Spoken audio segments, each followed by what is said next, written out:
მოვამზადოთ შემწვარი პილმენი ნაღების და ყველის სოუსით, რა თქმა უნდა, შატილის კარაქთან ერთად. პირველ რიგში კარაქში კარგად მოვბრაწავ გაყინულ პილმენს. ყოფაშივე მოვასხავ ნაღებს და თუ უფრო მეტად თხელი მასაგნებავ, შეგიძლიათ რძეც დაამატოთ. დავახურავ თავზე, დაბალ ცეცხლზე ვადუღებ, სანამ პილმენი არ მომზადდება და ბოლოს დავუმატებ გახიხილ მოცარელას, რისი ჩანაცვლებაც სულგუნს სრულიად შეუძლია.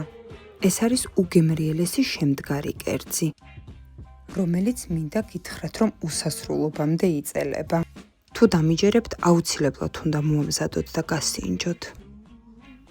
მეტი საინტერესო რეცეპტის სანახავად, ჩემი გამოწერა არ დაგავიწყდეთ.